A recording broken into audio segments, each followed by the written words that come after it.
오늘 또 출애굽기라는 말씀 같이 함께 나누면서 저와 여러분에게 또 중요한 우리의 믿음 생활에 큰 응답들을 찾아내는 그런 시간 되길 바랍니다.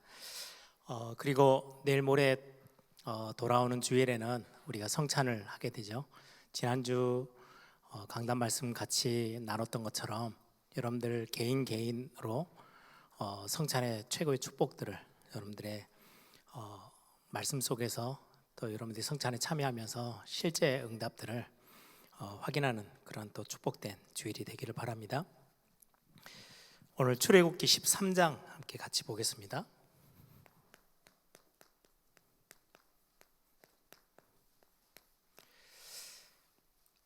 우리 출애굽기 13장 17절에서 22절의 말씀입니다.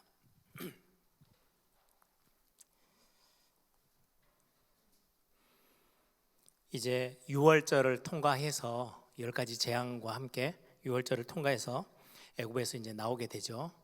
애굽에서 나오면서 첫 번째 광야 생활이 이제 바로 시작되어집니다. 하나님께서 이스라엘 백성들을 광야로 인도해서 데리고 나오시죠. 그 부분을 우리 함께 말씀을 통해서 확인해 보기를 바랍니다. 17절에서 22절 한 절씩 같이 교독합니다. 제가 먼저 17절 읽습니다. 바로가 백성을 보낸 후에 블레셋 사람의 땅의 길은 가까울지라도 하나님이 그들을 그 길로 인도하지 아니하셨으니 이는 하나님이 말씀하시기를 이 백성이 전쟁을 하게 되면 마음을 돌이켜 애굽으로 돌아갈까 하셨음이니라.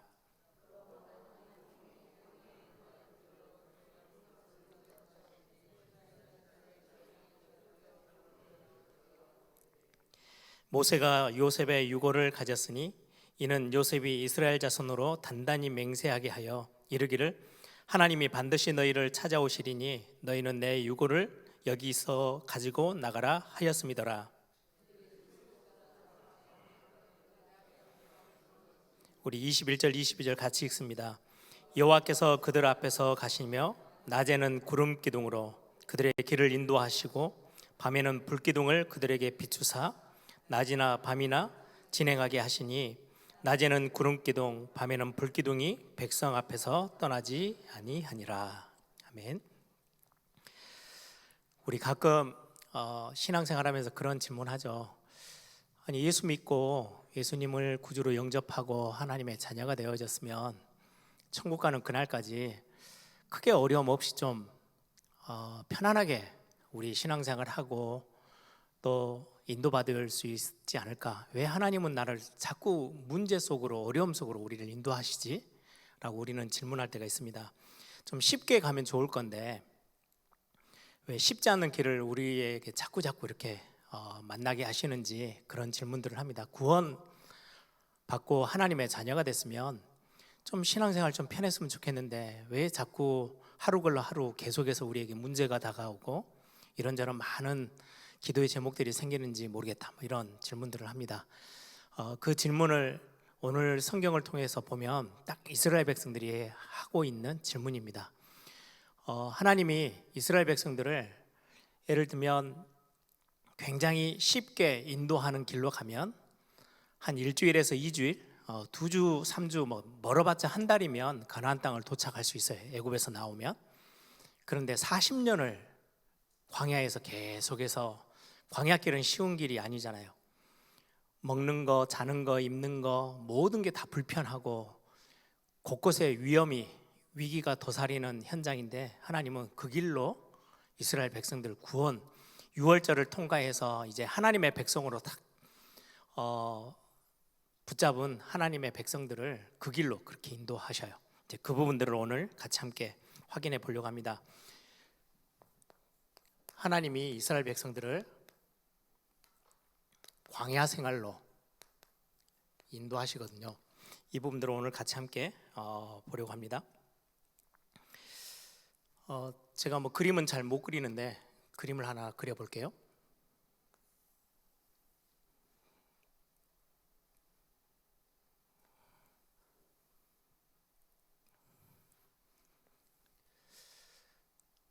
여기는 이집트의 애굽이에요. 그리고는 여기에 이때쯤이 사해바다고 갈릴리, 이게 요단강이에요. 그러면은 거의 이렇게가 이스라엘 그 가나안 땅이겠죠. 그리고는 이 애굽 전체가, 이집트 전체가 땅 중에 이쪽으로는 나일강이 이렇게 흐르고요. 거의 이 정도쯤에 고센 지역이 있어요. 이스라엘 백성 히브리 민족들이 고센 땅에서 가장 비옥한 여기는 지중해입니다. 여기는 홍해고요. 이쪽은 다 바다예요. 여기도 바다고요. 이제 고센에 살던 이스라엘 백성들을 가나안 땅으로 지금 인도해 가시는 거예요. 그러면 이 해안길을 따라서 이렇게 가면 빠른 사람이 가면 일주일 정도 걸리는 길이고요. 신명기 1장 2절에 보니까 한 11일 정도면 충분히 갈 수 있는 가까운 길이에요. 여기가 가데스 바네아. 여러분들 여기 기억하시죠? 바데스 바네아에서 정탐꾼을 이 땅으로 보냅니다. 그렇죠? 이 땅으로 보냈을 때 12명의 정탐꾼이 갔다가 10명은 우리 죽었다, 들어가면 안 된다, 이렇게 부정적인 답을 했고, 2명은 여호수아와 갈렙은 우리의 밥이야 라고, 언약하신 땅이기 때문에 우리 들어가면 돼 라고 했던 그 가데스 바네아 마지막 모세와 40년 그 사역들이 광야 생활을 돌기 전에 이제 이곳을 향해서 가서 여기에서 이제 정탐하고 나서 여기 불신앙 때문에 이제 거의 38년 가까이 돌게 되죠. 이 고센 땅에서 이제 시작해서 이 길을 따라서 그냥 가면 굉장히 가나안 땅이 가까운데 해안길을 따라서 가면 되는데 하나님이 이 길을 인도하지 아니하시고요. 여기에서 이제 나오면 오늘 본문에 보세요. 20절을 보시면 숫곳을 떠나, 이제 고센에서 출애굽해가지고 6월절을 거쳐서 여기가 숫곳입니다.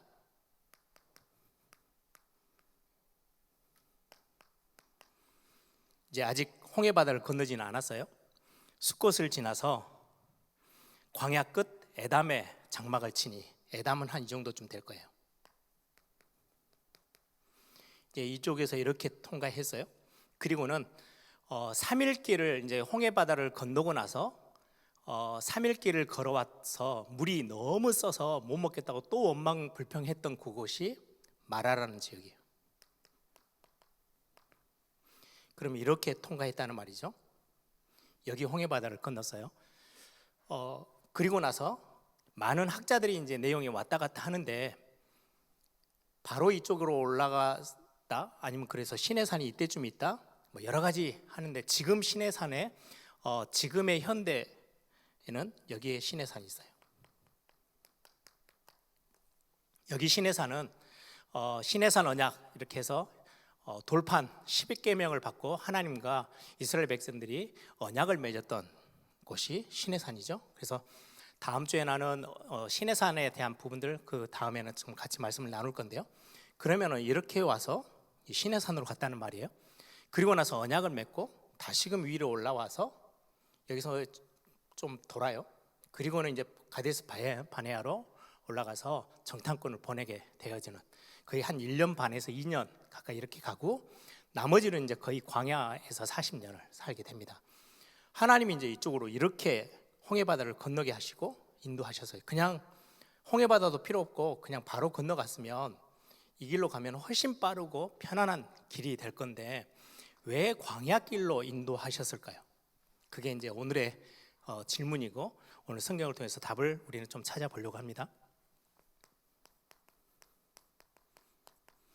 광야길로 인도하신 이유, 오늘 17절에 그렇게 말씀하고 있어요. 출애굽기 13장 17절 다시 한번 우리 한번 볼까요? 바로가 백성을 보낸 후에 이제 6월절을 통해서 나왔죠.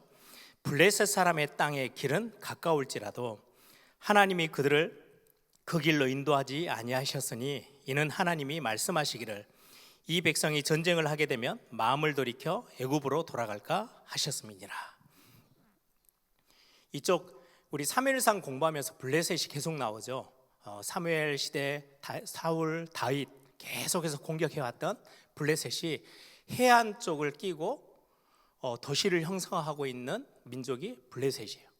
그럼 이 지중해 이 바다 이쪽으로는 거의 블레셋들이 도성을 만들고 거기서 살고 있는 민족이기 때문에 굉장히 강한 민족이고요. 지금 고센 땅에 있었던, 그리고 종노릇 거의 400년을 넘게 종노릇했던 이스라엘 백성들 앞에서는 애굽에서 바로 왕이 무기도 주고 훈련도 시키고 병력들을 만들고 이렇게 하지 않았을 거잖아요. 그렇죠? 종으로 부르는데 겨우 풀 몇 개 움직이고 땅 파는 거 이런 거 말고는 전혀 다른 기술이 전혀 없었던 이스라엘 백성들이, 싸울 수 있는 기술도 없고 전략도 없고 싸움을 해본 적도 없고, 그냥 이곳에서 처음에 요셉이 총리로 있을 때는 굉장히 비옥한 땅이어서 잘 살았는데 어느 날 왕이 바뀌면서부터는 엄청난 노역과 함께 엄청난 어려움을 당했던 땅이에요. 그래서 거기에서는 뭐 군사훈련을 하고 뭐 무기를 손에 쥐인 적이 거의 없어요. 그런데 이 블레셋들은 철기 문명을 가지고 있었어요. 이 가나안 땅도 그랬지만 이 블레셋 민족들은 오래전부터 쇠로 된 무기, 철기 문명을 갖고 있어서 굉장히 강력해요. 싸움에도 강력하고, 예전에 우리 사무엘상 공부하다 보면 유일하게 철기 무기, 칼과 창 중에 철로 된 칼, 철로 된 창을 가지고 있던 사람이 딱 두 사람 있어요. 사울왕과 요나단. 왕과 왕자 두 사람만 철기로 된 무기를 가지고 있고요. 그래서 예전에 다윗이 사울도 그렇고 다윗이 칼날을 갈기 위해서 쇠로 된 칼을 갈기 위해서 어디까지 가야 되냐니까 블레셋 땅까지 가야 돼요. 블레셋 사람들이 철기를 다룰 수 있는 기술을 전혀 이스라엘 백성들에게 가나안 땅에 살고 있는데도 안 가르쳐 줬어요. 그래서 칼을 갈려면 어디까지 가야 되냐니까요, 블레셋 땅으로 가야 돼요. 그 정도로 철기 문명이 완전히 뿌리 내려져 있는 데는 블레셋이고요. 이스라엘 백성들은 지금 아무것도 모르는 어린아이 같은 수준이에요. 그래서 하나님이 이 길로 인도하지 않고 광야 쪽으로 인도하신 이유를 오늘 보니까, 출애굽하자마자 바로 블레셋과 전쟁이 생겼으면 애굽으로 다 다시금 도망가 버렸을 거야. 이스라엘 백성들을 보호하고 지키시기 위해서 광야길로, 쉬운 길보다는 조금 더 어려운 길로 인도하셨다라고 말씀하고 있어요. 그래서 또한 신앙적으로 보면 완전히 하나님을 10가지 재앙을 체험했음에도 불구하고 100% 믿음이 완전히 뿌리 내려져서 하나님을 완전히 의지할 수 있는 그런 신앙에 하나님과의 관계들이 아직은 뿌리 내려져 있지 않아요. 와, 여호와라는 하나님이 우리를 구원하셨다는데 와, 능력이 좀 있는가 봐, 뭐 그 정도 수준. 10가지 재앙을 확인했으니까요.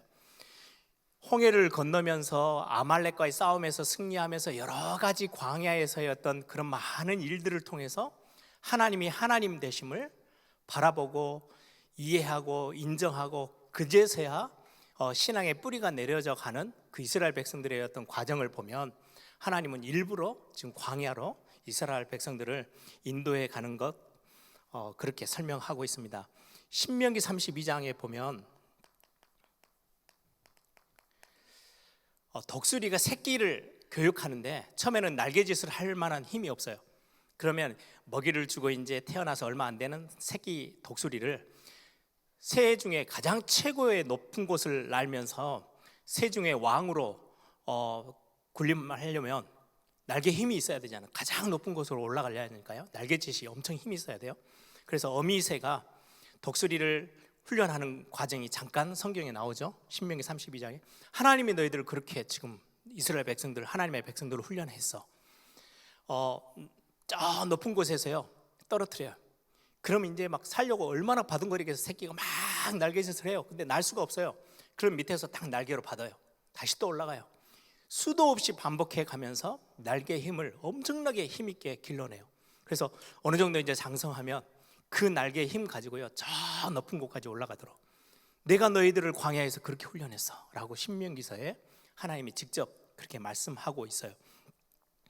요즘으로 따지면 요즘 아이들 이렇게 보면 예전에 우리 살 때는요 아토피 뭐 이런 뭐 변명도 잘 모르고 뭐 이런 어떤 뉴스 이런 것들이 잘 이렇게 막 드러내 있지 않았으니까 잘 모르겠지만, 요즘 아이들은 조금만 이상하면요 아토피 뭐 이런저런 질병에 엄청나게 노출이 돼요.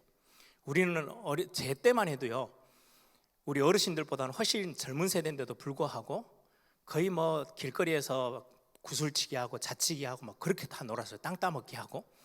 그리고는 손을 깨끗하게 지금처럼 씻냐? 아니요.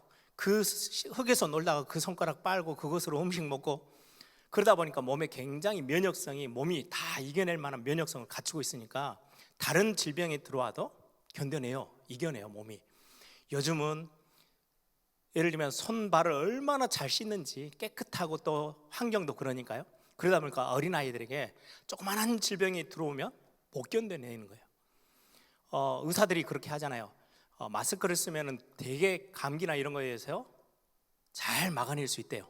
다른 것들이 들어오지 못하도록 막으니까. 반대로 면역성은 많이 떨어진대요.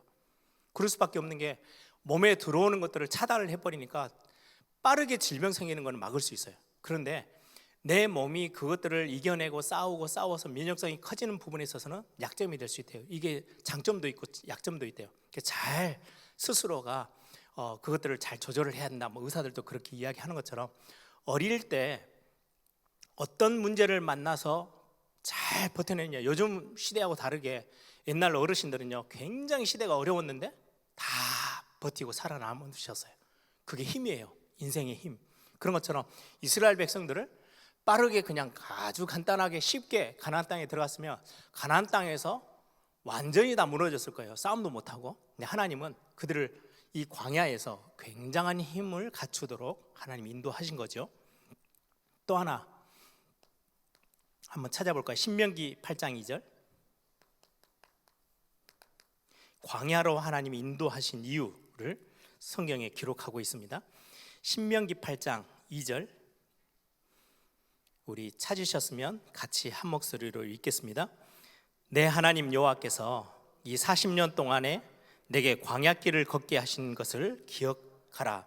이는 너를 낮추시며 너를 시험하사 내 마음이 어떠한지 그 명령을 지키는지 지키지 않는지 알려 하심이라.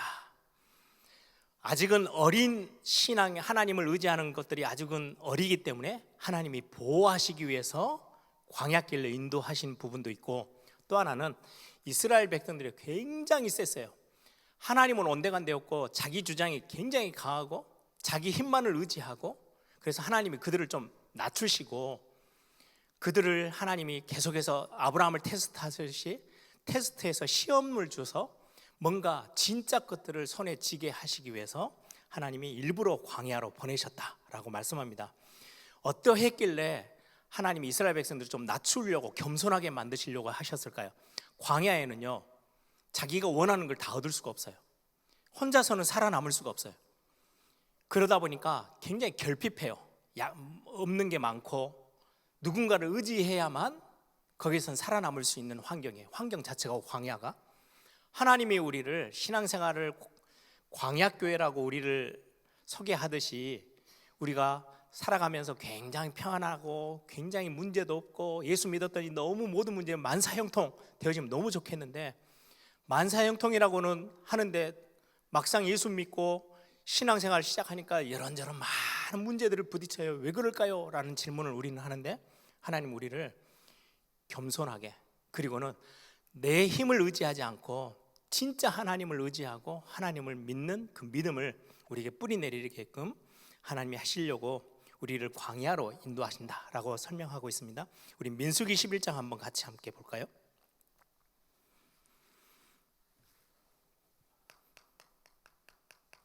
민수기 11장 10절에서 15절의 말씀입니다. 우리 민수기 11장 10절에서 15절 우리 한 절씩 같이 교독합니다. 제가 먼저 10절 읽습니다.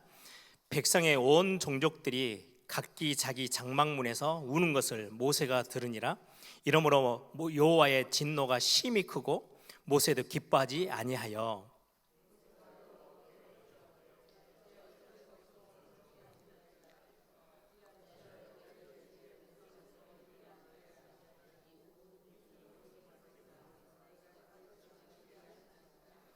지금 이스라엘 백성들이 너무나도 심하게 원망, 불평을 막 쏟아내니까 지금 모세가 하는 말입니다. 12절을 보세요. 이 모든 백성을 내가 베었나이까, 배로 엄마가 아이를 임신하듯이 내가 배었나이까, 내가 그들을 낳았나이까. 어찌 주께서 내게 양육하는 아버지가 젖먹는 아이를 품듯 그들을 품에 품고 주께서 그들의 열조에게 명세하신 땅으로 가라 하시나이까.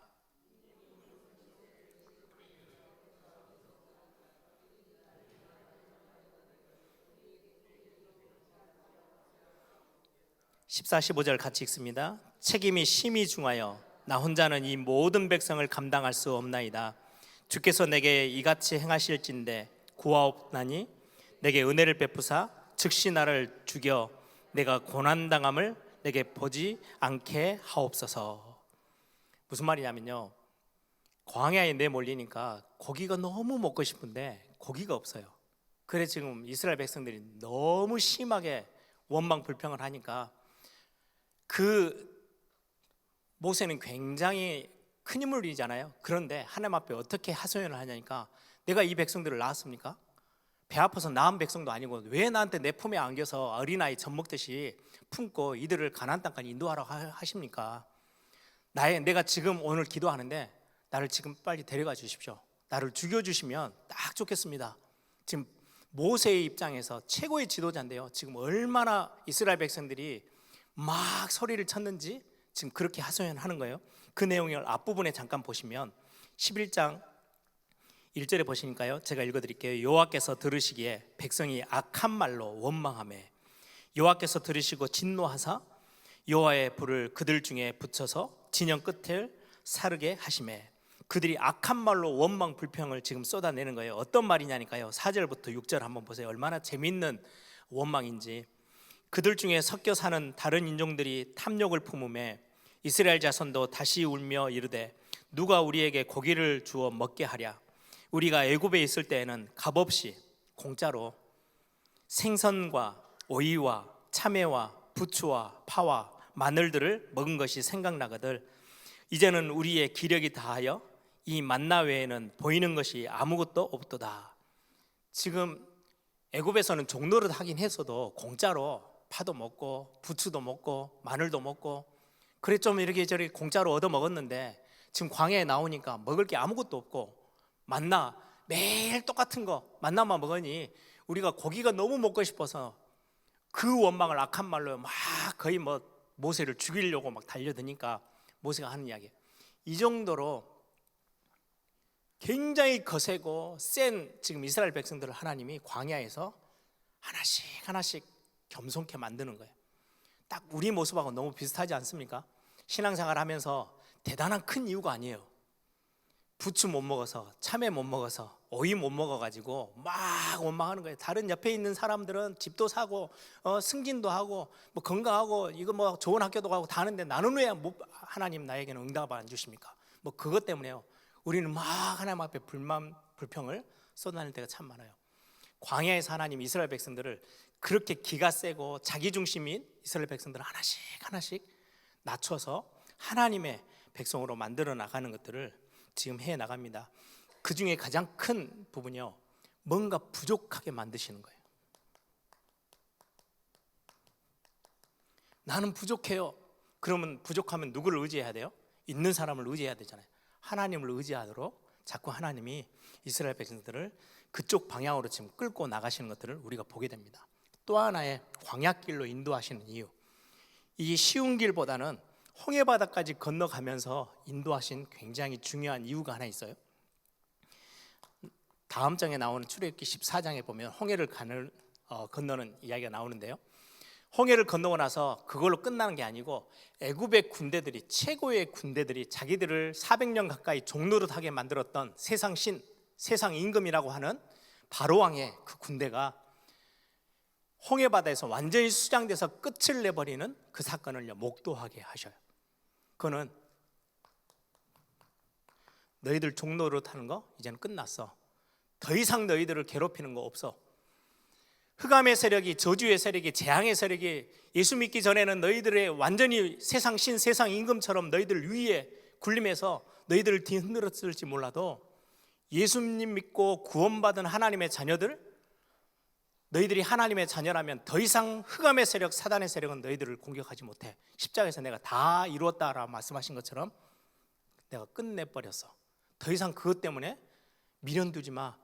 갈 수도 없고 이제는 애굽에 갈 이유도 없고 갈 필요도 없어. 다 끝내버렸어 라는 것들을 보게 하시는 거예요.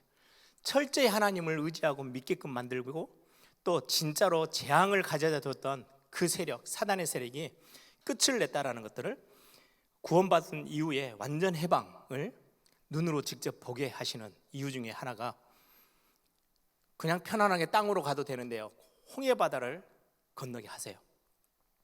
신약 성경에 와서는 홍해를 건넌 걸 보고 세례 받음으로 설명하고 있어요. 우리가 예수 그리스도를 믿고 이제는 과거가 완전히 끝났어. 옛사람은 끝났고 너는 새 사람이야. 홍해 바다를 통과하듯이 우리가 물에 죽었다가 다시금 일어난 것처럼 새 생명을 얻은 것처럼 우리는 영원히 이제는 세상과 등을 지은 하나님의 백성이야 라는 것을 설명하기 위해서 일부러 홍해 바다로 인도하셨고 광야로 인도하심을 우리는 보게 됩니다.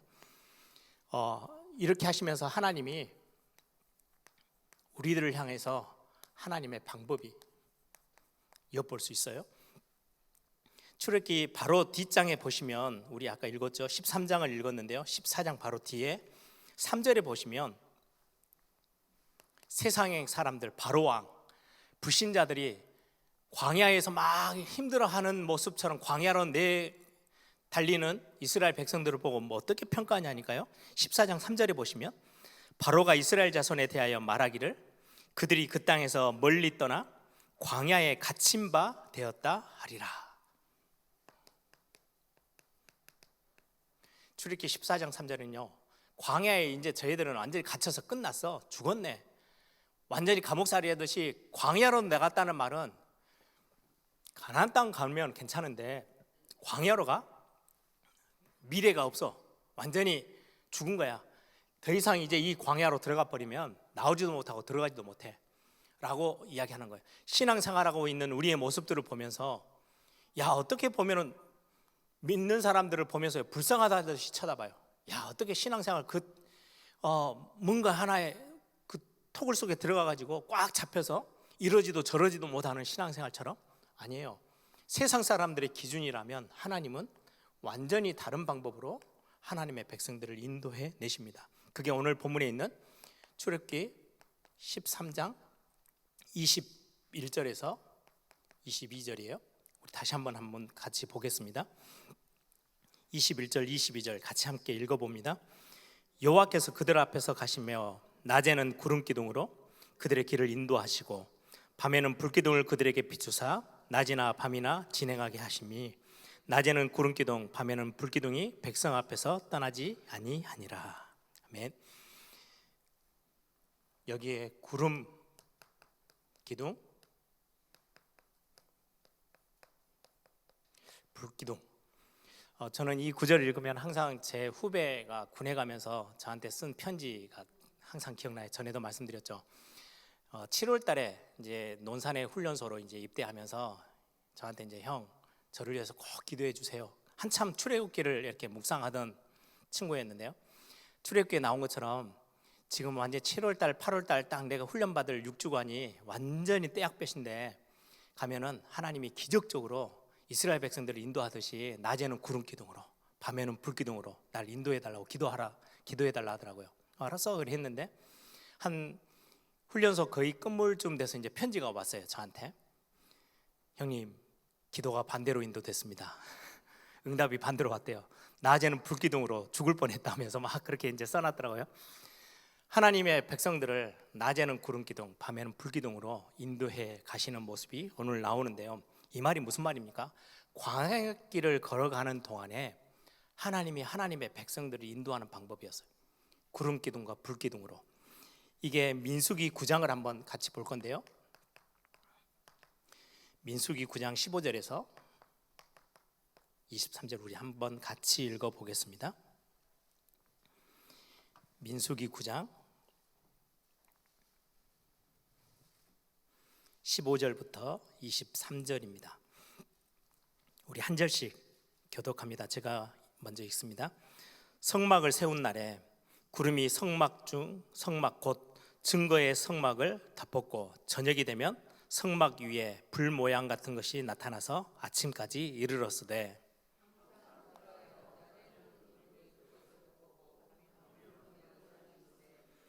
구름이 성막에서 떠오르는 때에는 이스라엘 자손이 곧 행진하였고 구름이 머무는 곳에 이스라엘 자손이 진을 쳤으니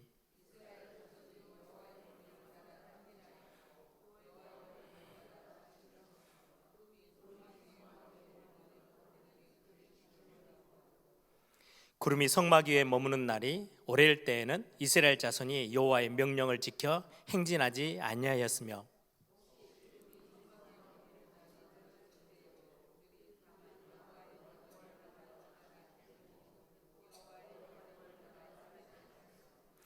혹시 구름이 저녁부터 아침까지 있다가 아침에 그 구름이 떠오를 때에는 그들이 행진하였고 구름이 밤낮 있다가 떠오르면 곧 행진하였으며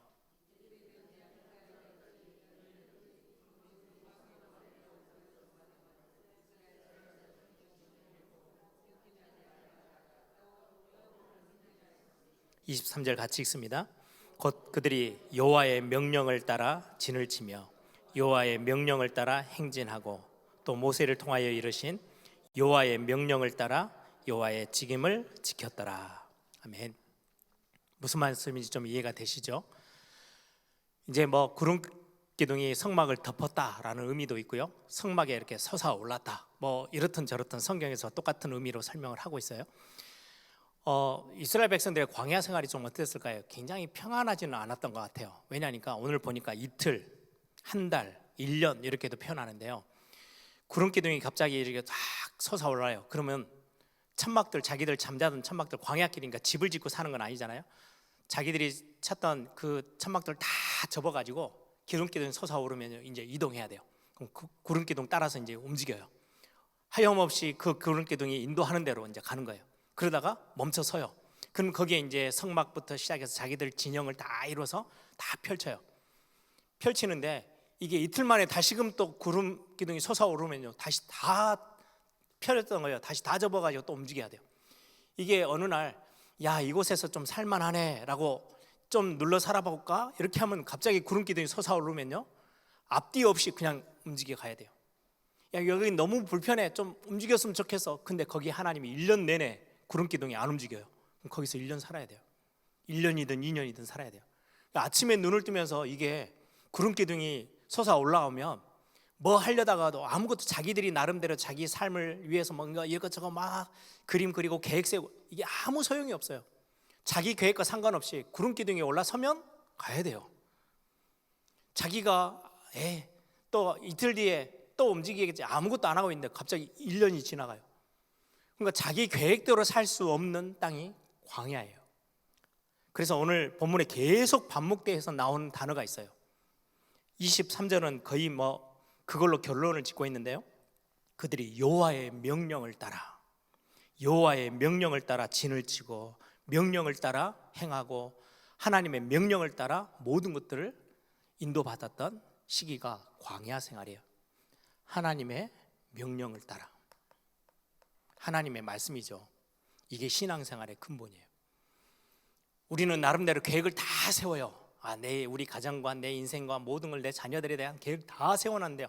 하나님은 우리를 겸손케 낮추는 방법, 광야로 데리고 가서 네 계획 말고 내가 너를 책임지고 인도할 거야. 내가 너의 참 주인이야. 내가 너의 정말로 너를 구원한 창조주야. 이걸 하나님은요 확실하게 훈련시키고 교육시킨 시간이 광야 생활이었어요. 여호와의 명령을 따라 하나님의 말씀 따라 살도록 하나님의 말씀이 가면 가고 멈추면 서는 거예요. 그게 이스라엘 백성들 하나님의 자녀된 구원받은 하나님의 자녀들에게 하나님이 말씀하시는 부분입니다. 인도하는 거, 그 다음에 순종하는 거. 하나님의 말씀에 순종하며 사는 게 굉장히 중요함을 설명하고 계세요. 또 하나가 있어요. 이사야 4장을 한번 같이 볼까요? 저 뒤쪽으로요. 이사야서 4장 3절 이사야 4장 5절에서 6절 이사야 4장 5절 6절 똑같은 구름기둥 불기둥이 나오는데요, 무엇 때문에 구름기둥 불기둥으로 인도하셨는지를 설명합니다. 5절 6절 우리 같이 한 목소리로 읽습니다.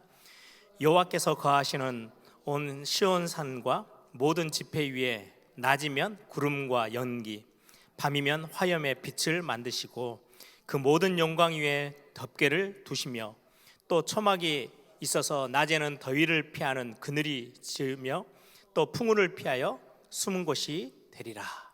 그냥 단순하게 내가 너 구원했으니까 내 말 무조건 들어야 돼, 이렇게 순종을만을 요구하는 지금의 모습이 아니에요. 구름기둥 불기둥은 이사야서에 설명한 것처럼 하나님이 숨을 곳을 예비하시고 보호하고 철저히 지키시는 하나님의 품 안을 설명하고 있어요.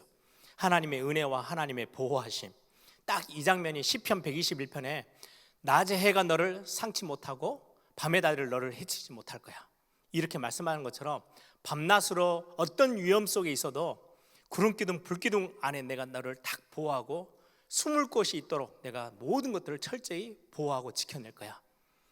단순히 하나님의 말씀 명령 따라 순종해, 내가 무조건 가자 하면 가야 돼, 이게 아니고요, 그 뒤에는요, 그 안에는 어마어마한 평안함과 보호하심과 인도하심과 너를 지키심이 있어. 눈동자처럼 보호하신다는 하나님의 약속이 함께 들어있는 거죠. 이게 하나님의 방법이에요. 말씀을 따라가면 우리가 그냥 목 딱 잡혀가지고 질질 끌려가는 게 아니고요, 말씀 안에는 그 어떤 것도 공격하지 못하도록, 그 어떤 것도 여러분들을 해치 못하도록 철저히 지키시고 인도하시는 보호망이 완전히 쳐지는 거예요. 세상에 나가면 주인 없이 집 나온 청소년들이 어떻게 해코지를 당할지 아무도 모르는 것처럼 그냥 고아와 가부처럼 내버려 주지 아니하시고 생명 안에 하나님이 두시는 하나님의 방법이에요. 구름기둥 불기둥으로 광야 생활이지만 철저히 내가 너를 지킬 거야 라고 약속하고 있죠. 마지막 보면 나중에도 나오지만 만나가 나와요. 만나는 항상 제가 말씀드린 것처럼 철저히 매일매일 반복되어지는 거예요. 하나님의 은혜, 이거 아니면 안 돼. 니하고 나와의 관계는 한 주 은혜 받고 1년 가는 게 없어. 매일매일 새 은혜가 너에게 필요하고 나도 너에게 매일매일 새로운 하나님의 은혜 속에 들어도 너를 완전히 책임질 거야. 하나님이 그렇게 약속하고 계셔요. 그래서 광야 생활 속에서 우리는 철저히 경험해야 될 부분이 이 부분입니다. 하나님의 은혜, 하나님의 보호하심, 하나님이 주시는 말씀 속에서의 평안함, 그리고 말씀이 우리를 인도할 때 얼마나 최고의 응답과 축복이 기다리고 있는지, 하나님의 계획, 내 생각이 아닌 하나님의 계획이 얼마나 정확하게 우리를 인도하시는지를 우리는 광야 생활이라는 우리의 삶 속에서 그것들을 확인하고 누리는 게 굉장히 중요합니다. 하나님을 하나님으로 인정하고 그 하나님의 보호하심을 철저히 받는 것, 이게 어떻게 보면 광야 생활에서의 굉장히 중요한 신앙생활의 모습이기도 하죠. 오늘 짧은 본문이었지만 구름기둥으로 불기둥으로 인도하시는 그 속에 하나님은 굉장한 이스라엘 백성들을 철저히 이제는 너는 내 것이고 너에게는 내가 아버지 되고 너는 내 백성이고 내 자녀야, 내가 너와 함께 할 거야, 이것들을 구체적으로 시각적인 구름기둥 불기둥을 가지고 인도하시는 모습들을 보여주시면서 하나님을 완전히 의지해, 그럼 내가 너를 책임질 거야 라는 신앙의 고백들을 이끌어내시는 하나님의 방법입니다. 오늘 말씀 속에서 저와 여러분이 다시 한번 말씀의 그림을 가지고 결단하고 또 고백하는 그런 시간들이 되기를 소망합니다. 이 시간 한번 다 같이 한번 기도하겠습니다. 하나님, 실제 우리 속에 하나님의 구름기둥과 불기둥이 밤낮으로 우리 앞에 있는데 자꾸 우리는 그걸 벗어나서 살아가려다가 이리저리 치이고 광야에 있는 이런저런 문제에 우리는 또 공격당하고 또 이리저리 얻어맞고 그러다가 하나님 품으로 다시 돌아오면 하나님이 철저히 우리를 보호하고 인도하신 것들을 우리는 계속해서 반복해서 경험해요. 하나님, 우리를 겸손케 하고 진짜 하나님이 하나님 되심을 고백하며 인정하는 그 신앙의 자리까지 하나님이 우리를, 많은 상황들이 어려운 것처럼 보이지만 그거 아니고 실제 우리에게 믿음이라는 것들을 가르치셔서 정말 안전한 하나님의 품 안에 그 하나님이 어떠한지를 알리시는 하나님의 방법입니다. 하나님, 그 신앙생활의 비밀들을 또 우리가 말씀 속에서 확인하고 또 체험하는 그런 그런 시간 되게 하옵소서. 우리 한번 다 같이 한번 통성을 함께 기도하겠습니다.